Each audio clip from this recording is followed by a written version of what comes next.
stories are coming up soon, but first, one of the most intriguing criminal cases in recent legal history has tonight come to a dramatic end.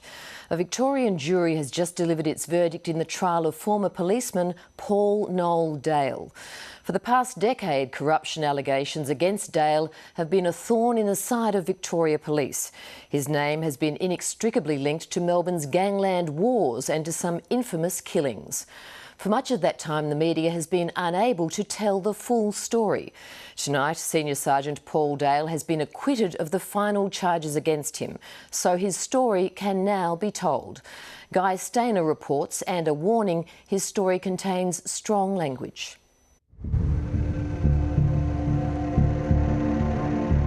It was the night of the 2003 AFL Grand Final in Melbourne. Inside a modest house in a leafy street in the suburb of Oakleigh was a massive stash of ecstasy. The house had been under surveillance by the drug squad. At 7 o'clock, thieves broke in. A watchful neighbour noticed something wrong and called the local police. When police arrested the intruders fleeing the scene, it became apparent it was an inside job. One of the burglars was a detective from the drug squad. This is not, picking up a couple of football tickets. This is not getting a slab of beer for a barbecue from the local pub. This is heavy stuff. Corruption might start at that low level, but this is what it grows into. The detective arrested was David Michel, a senior constable in the drug squad. The second man arrested was Terence Hodson, a career criminal and a registered police informant. He named a third man, Senior Sergeant Paul Dale, also from the drug squad.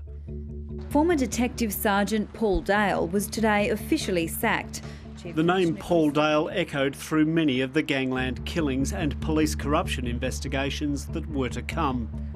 Paul Dale would be suspended, dismissed, reinstated, investigated, phone tapped, charged with trafficking and theft, and ultimately murder. He has avoided any penalty. Have the cases against Paul Dale been something of a long-running sore in Victoria's criminal justice system? Oh yes, a long-running and festering sore in this criminal justice system. Detective David Michel was convicted and sentenced to 15 years jail. In December 2003, Paul Dale was charged and suspended from the force.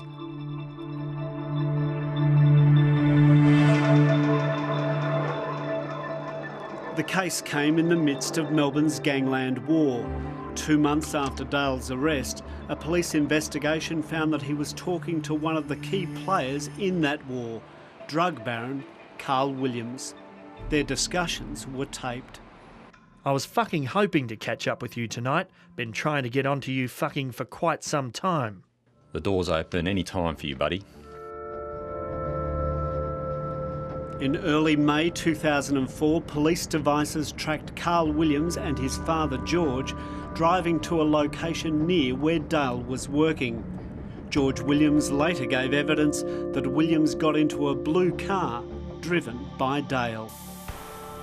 Another witness gave evidence that Paul Dale was passing inside information to Carl Williams, warning him when other police were closing in on his drug empire. This left Williams free to pursue his vendetta against his gangland rivals. The witness told Dale's defence counsel, "If it wasn't for your client, we would have been locked up and none of this war would have happened." You're not raced at all. Craig was all right. Yep. It's not fucking irritating him. Oh, she's not irritating him. In early 2004, Hodson was waiting to testify against Dale over the burglary. Hodson refused police protection, preferring the company of his friends and family at home. Five. Give me a high five. I just want to punch you. Police were worried, but the Hodsons' home was well protected. It was a bit of fortified place. There was video coverage of it. There was a Alsatian or a German Shepherd or some sort of big dog at the back, so he thought he was pretty safe. Yet, it was only so far police could take it. You can't force someone into witness protection. He was happy to stay there and run his life. And unfortunately, the consequences are he paid for it. In May 2004, Terence Hodson and his wife Christine were shot dead in their Melbourne home. They were both executed in the back room. Senior Sergeant Charlie Bazina attended the scene. How we found the crime scene, that it appeared to me that he knew who his killers were. And Christine, I think, was collateral damage, the fact that she was there. Because Hodson had been the main witness against Paul Dale, the case against him collapsed. As another police officer later told court, upon the death of Terence Hodson, the principal witness against Mr Dale, the charges were withdrawn by the OPP. The Hodson murders looked bad for Dale because he obviously had a stake in the Hodsons being removed as witnesses, or at least Terry Hodson being removed as a witness regarding the Oakley burglary. Within hours of the killings, Paul Dale, now on suspension, was visited by Senior Sergeant Bazina. We went there in the early hours of the morning, knocked on the door, he answered the door, he knew who I was, and he said, well, I'm not coming unless you arrest me. So I basically said, well, you're under arrest, Paul, let's go. But the investigation into the Hodson murders stalled. I've maintained my innocence from day one of these events. I'm totally innocent of the murder of Christine and Terence Hodson. It wasn't until 3 years later that police got evidence pointing to Dale having been behind the murders, and it came from a source close to Dale, Carl Williams. By this stage, Williams was behind bars, serving a 35-year sentence over several gangland murders. But he was playing a dangerous game, giving information to police in return for a number of rewards. Williams' jailhouse testimony to police emerged in a later trial. It described how he and Dale discussed getting rid of Terence Hodson. We went for a walk. Dale told me he had to get Hodson. Had to get Hodson before Dale's committal. Dale said he didn't want to go back to jail. I told Dale I'd help him out if he needed me to. The agreed price, according to Williams, was $150,000. Williams told police he contracted a hitman and passed on the money to the hired killer. What did Carl Williams tell police once he did a deal with them in relation to Paul Dale? Carl Williams was quite capable, to be fair, of manipulating the situation or lying to further his own ends. But what Williams, rightly or wrongly, told the authorities was that basically he'd set up the hit on the Hodsons for Dale. Carl Williams' evidence against Paul Dale was never tested in court, but it was tested by the Australian Crime Commission. By 2007, the ACC had got involved in the investigation into the Hodson murders. It questioned Dale about his relationship with Williams. He told the authorities, he told the Crime Commission that no, he hardly knew Williams at all, and that only as a dutiful policeman did he talk to Williams. It appears that he wasn't being fully frank. The Crime Commission case against Paul Dale was not a murder charge. It did not allege that he conspired with Carl Williams to have Hodson killed. What Dale was charged with was simply lying. Lying about his relationship with Williams, lying about it 12 times. But in 2009, Paul Dale was charged with the Hodson murders, along with the alleged triggerman. The key witness against him was Carl Williams. In April 2010, Williams' role in assisting police, which made him a dog in criminal circles, was blown wide open. Melbourne's Herald Sun splashed a story that Victoria Police was paying for Williams' daughter's school fees. Williams is seen in this CCTV footage reading the article in maximum security at Barwon Prison. The message was clear. Williams was giving information to police. That same day, he was bashed to death by fellow inmate Matthew Johnson. The 39-year-old died from severe head injuries sustained during an attack by another inmate. For the Hodson family, Carl Williams' killing was an echo of their father's. If he was helping police with any inquiries, he should have been their main target by keeping him safe, because look what happened to Dad. He was helping the police out and they lost their lives for it. After Williams' death, Victoria Police didn't have a case against Paul Dale over the killing of the Hodgsons, and the charges were dropped. The full story behind Carl Williams' murder may never be known. Paul Dale is not the only person who benefited. What do we know about the death of Carl Williams and why he might have been killed?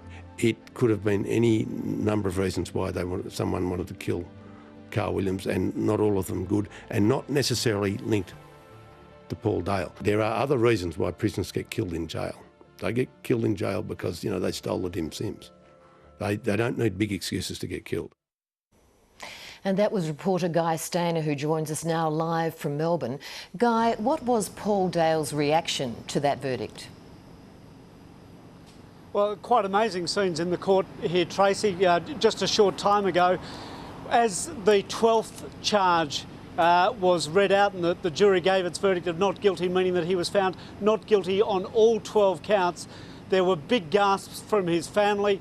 The judge then told Paul Dale that he was free to stand down from the dock, and as he walked into the arms of his wife and mother, he just broke down and started sobbing uncontrollably, and all three of them were locked in a three-way embrace, sobbing, and essentially it was a very emotional celebration from Paul Dale.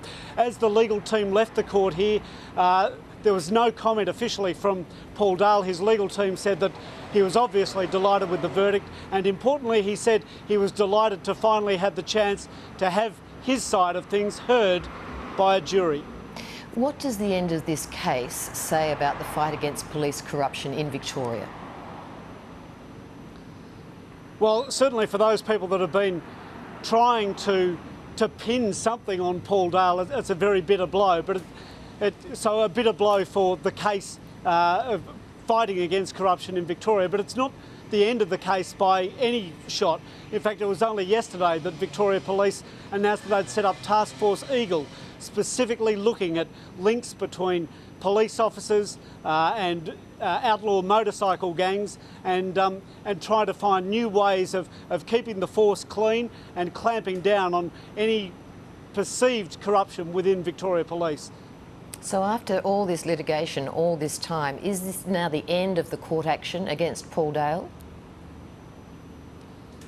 Well, importantly, while he has finally gone before a jury, this case, as I said in the story, was simply about lying. In essence, it was a perjury case brought by the Australian Crime Commission, in that he lied under oath to that Crime Commission. Now, he's been found not guilty on all charges, but the more serious charges have never actually been tested in court.